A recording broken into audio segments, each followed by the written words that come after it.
శ్రీ గురుభ్యో నమః. హరి ఓం. శ్రీ మహాగణాధిపతి దేవతాభ్యో నమః. మాతా మహాసరస్వత్యై నమః.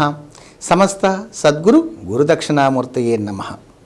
Doctor Jandhyala Sastri YouTube channel వీక్షిస్తున్న భక్తులందరికీ, సేవకులందరికీ కూడా నర్సింగులు దివ్యక్షేత్రములో వెలిసినటువంటి శని భగవాన్ యొక్క కృప సంపూర్ణంగా లభించాలని ఆశిస్తూ ఆశీర్వదిస్తూ, గ్రహం మూలం సర్వం జగత్, మన శాస్త్రి గారు మనకు అందించినటువంటిది గ్రహం.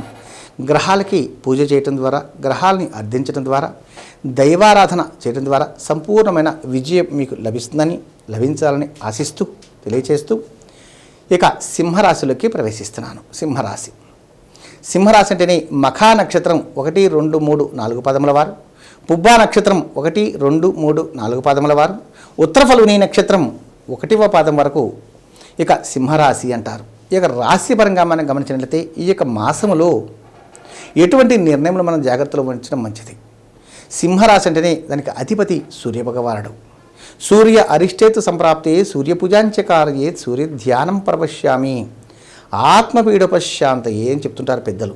ఆత్మశుద్ధిగా ఉండాలన్నా, తండ్రి యొక్క వాత్సల్యమును సంపూర్ణంగా లభించాలన్నా, పొందాలన్నా, ఒక ఉద్యోగంలో ఒక అధికారమైనటువంటి ఉన్నత స్థితి మనం పొందాలన్నా, రాజకీయ రంగంలో ఒక అధికారాన్ని మనం చేజిక్చుకోవాలన్నా, వీటన్నిటికి కూడా మూలకారకుడు సూర్యభగవానుడు.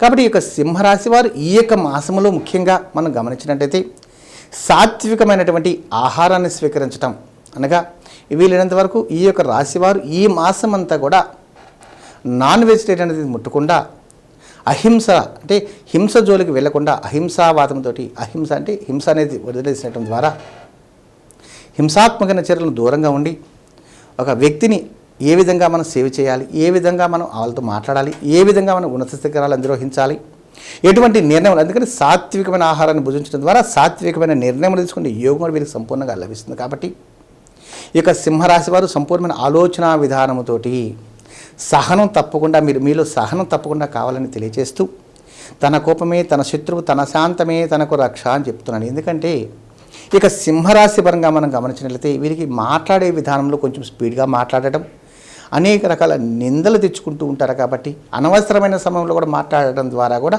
అనేక రకాల అపవాదులు వచ్చే అవకాశం ఉంటుంది. కాబట్టి తగిన జాగ్రత్తలు తప్పకుండా తీసుకోవాలని ఇక సింహరాశి వారికి తెలియజేస్తూ, ఇక సింహరాశి వారు ముఖ్యంగా లక్కీ నెంబర్గా ఈ యొక్క మాసములో 6వ నెంబర్ స్వీకరించడం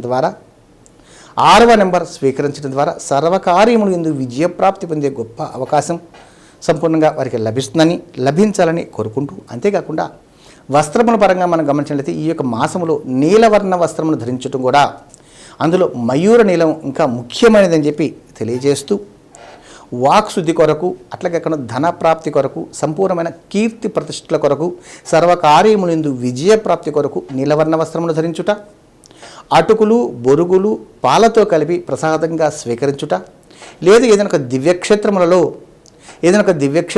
దీపారాధన కొరకు నూనెను సమర్పించి, తదుపరి అభిషేకం కొరకు నివేదన కొరకు అటుకులు బొరుగులు పాయసము అంటే పాలతో కలిపి భగవంతుని సమర్పించడం ద్వారా సంపూర్ణమైన విజయప్రాప్తి వీరు పొందుతారని, అటు విద్యలో కావచ్చు, ఉద్యోగంలో కావచ్చు, ఆరోగ్యపరంగా ఏ విషయంలో చూసినా సరే సంపూర్ణమైన విజయం వీరికి లభిస్తుందని, ముఖ్యంగా వీరు గణపతి సంబంధించిన నమస్కారం చేసుకోవడం కూడా ఈ యొక్క మాసమునందు ఉత్తమమైనదని చెప్పి తెలియజేస్తూ, ఈ యొక్క విషయం మీరు వినడమే కాకుండా 10 మందికి తెలియజేసి హితులు స్నేహితులు కూడా ఒక మంచి ఉన్నత స్థితికి వచ్చేదానికి మీరు కారణమవుతారని చెప్పి కోరుకుంటూ, మీకు ఇంకేదైనా తెలియాలనుకునేవారు, తెలుసుకోవాలనుకునేవారు మెసేజ్ ద్వారా తెలియజేసి, కామెంట్ రూపంలో తెలియజేసి సంపూర్ణమైన శుభ ఫలితాలు మీరు పొందుతారని భావిస్తూ, శతమానం భవతి శతాయు పురుషస్యతేంద్రియ ఆయుషేవేంద్రియే ప్రతిష్టతి మనస్ఫూర్తిగా దీవిస్తూ మీ రామకృష్ణ స్వామి నర్సింగోలు. ఆయుష్మాన్ భవ.